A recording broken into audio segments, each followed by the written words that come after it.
अस्सलाम वालेकुम नाज़रीन, लंदन से मैं हूं अमजद चौधरी। नाज़रीन, अरशद शरीफ साहब के केस में कुछ ऐसी अपडेट आई हैं जिनको आपसे डिस्कस करना बहुत जरूरी है। सबसे पहले तो यह है कि अरशद शरीफ साहब की फैमिली ने यह फैसला किया है कि वो पाकिस्तान में भी उनका पोस्टमार्टम कराएंगे, जो कि बहुत ही इम्पोर्टेंट डिसीजन है, क्योंकि जो कीनिया की पुलिस का किरदार नजर आ रहा है उसको देखते हुए जो वहां की जो फोरेंसिक टीम थी या वहां की जो मेडिकल टीम थी उसके पोस्टमार्टम के ऊपर जो है वो ट्रस्ट नहीं किया जा सकता। अरशद शरीफ साहब की एक ऐसी तस्वीर जो कम से कम मैंने तो नहीं भेजी आगे, लेकिन मुझ तक वो पहुंची, जो कि इस तरह की तस्वीर थी जो कि सामने नहीं आनी चाहिए थी। अलबत्ता उसमें उनका जो वुंड है सर के ऊपर, उनमें उनका जो सर है वो वाइड ओपन इस तरह नजर आ रहा है और उनका चेहरा जो है वो झुका हुआ है, जो है गर्दन जो है वो लटकी हुई है। वो जो तस्वीर थी, यहाँ पे मेरे एक पुलिस में एक दोस्त हैं, फोरेंसिक में हैं, वो मैंने उनको जब दिखाई और मैंने उनको सारा वाकया बताया, वो इंग्लिश जेंटलमैन हैं, और उन्होंने मुझे बताया कि ये जिस तरह आप बता रहे हो और गाड़ी की तस्वीर दिखाई, उन्होंने कहा ये इतना सिंपल नहीं लग रहा, ये क्लोज रेंज शूटिंग जो है लग रही है, जिस तरह का ये वाकया लग रहा है। अब यहाँ पे हम एक बात आपको बताते चलें कि एक शख्स जिसका बिल्कुल जिक्र नहीं हो रहा था, मैंने भी नहीं किया इसलिए कि उसको बताया जा रहा था कि वो अरशद शरीफ साहब के भाई हैं, कजन हैं, फैमिली हैं, खुर्रम अहमद साहब, लेकिन उनके बारे में कुछ मशकूक किस्म की जो है वो बातें आई हैं सामने कि उनका जो किरदार है वो मशकूक है इसके अंदर। वो बेसिकली कोई कजन वजन नहीं है।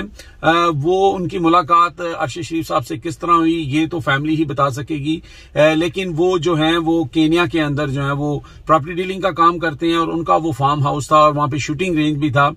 और कुछ डॉट से डॉट अगर आप मिलाते हैं तो जो लास्ट पर्सन थे जिनकी अरशद शरीफ साहब से गुफ्तगू हुई मैसेजिंग के ऊपर और टेलीफोन के ऊपर, वो थे जनाब सेनेटर अनवर बेग साहब। अनवर बेग साहब जो हैं उन्होंने आके रऊफ क्लासा के प्रोग्राम में भी बताया कि किस तरह पहली दफा ऐसा हुआ कि अरशद शरीफ ने फोन बंद कर दिया ये कहते हुए कि मैं आपको अभी करता हूं। फिर एक मैसेज आया जिसमें उन्होंने कहा मैं थोड़ी देर में आपसे बात करता हूं। फिर दूसरा मैसेज 1.5 मिनट के बाद आया जहां पे उन्होंने बताया कि मैं आपको 3 घंटे बाद राब्ता करूंगा, जहां मैं जा रहा हूं वहां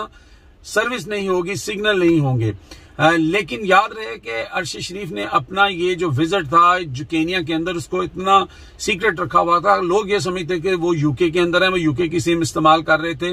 लेकिन वो केनिया में थे, वो किसी को नहीं बताते थे। फिर वो कौन था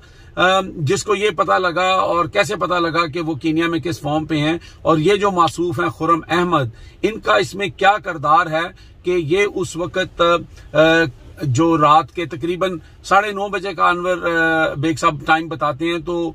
जो केनिया था वो 2 आवर इन हेड है, तो वहां पे 7:30 हुए होंगे, तो 3 घंटे मतलब 10-11 बजे उन्होंने वापस आना था। और जो वाकया हुआ वो रात के तकरीबन इसी टाइम पे वो हुआ और ऐसी जगह पे जाके हुआ जहां पे सिग्नल भी नहीं थे कि अगर कोई खतरा या कोई फॉलो या कोई चीज ऐसी महसूस करते तो अरशद शरीफ फौरन अपने फोन से कोई मैसेज ना कर दें। तो ये बिल्कुल मशकूक हालात हैं। उस शख्स को, खुर्रम अहमद को, इन्वेस्टिगेशन का हिस्सा बना लिया गया है। इस पे पहले बात इसलिए नहीं की थी कि किसी पे बिला वजह बिला जवाज इल्जाम लगाना ठीक बात नहीं है। दूसरा, आप जानते हैं कि वहां के बहुत सारे जर्नलिस्ट जो हैं और दीगर लोगों ने ये सवालात उठाए कि अगर आपने उस गाड़ी को फॉलो किया, उसको रोकना था और आपने सारी बुलेट्स जो हैं वो किस तरह आपने जो है वो जो पैसेंजर साइड थी ऊपर मारी, जबकि ड्राइवर को टारगेट किया जाता है या टायरों को ब्रश किया जाता है।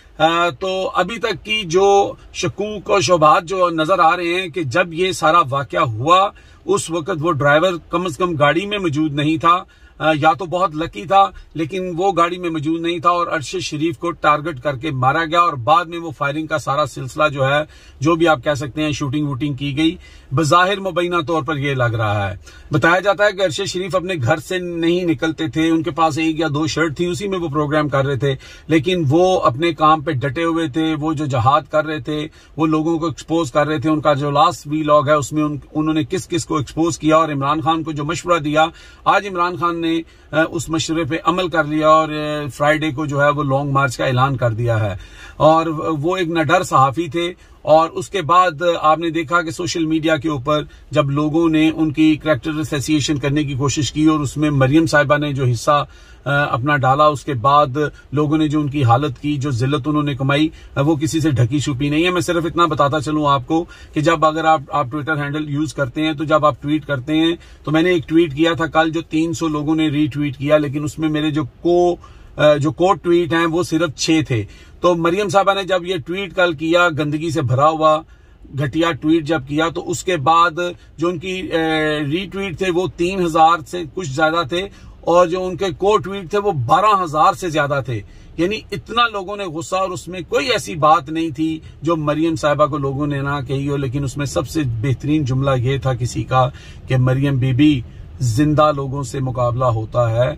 मरने वालों से नहीं। दूसरा नाज़रीन, हमने आपको बताया था कि इंडिया के जो एक बालाजी टेली फिल्म वाले हैं, उनके 2 जो लोग थे जिनको कीनिया के अंदर बड़ा ब्रूटली मर्डर किया गया, दोनों मुसलमान नौजवान थे, उनके बारे में भी अब ये डिटेल्स आ रही हैं कि वो जो वहां उनके बारे में बताया जा रहा है कि उनको मरवाने के पीछे जो है वो इंडियन गवर्नमेंट और बीजेपी का हाथ नजर आ रहा है, उनके ऊपर उंगलियां उठ रही हैं। लेकिन बजाहिर ये शो किया गया वहां पर कि उसको जो है मुखालिफ पार्टी जो है उन्होंने उठवाया और पुलिस से मरवा दिया। तो इसी तरह अरशद शरीफ के केस में भी बजाहिर तो ये लग रहा है कि जनाब बताया कि ये मिस आइडेंटिटी का एक केस है और अगवा का ये केस है, लेकिन जैसे इमरान खान साहब ने कहा कि उनको 100% श्योर है कि उनकी टारगेट किलिंग करवाई गई है, इसी तरह हर पाकिस्तानी जो है उसको यही लगता है कि अरशद शरीफ को जो है वो रास्ते से हटाया गया है और इसके ऊपर तहकीक तो शुरू हुई है। अब ये कितनी कारामद साबित होती है ये तो खुदा ही बताएगा, लेकिन अवाम ये जान चुकी है कि अरशद शरीफ का मर्डर एक प्लान मर्डर है।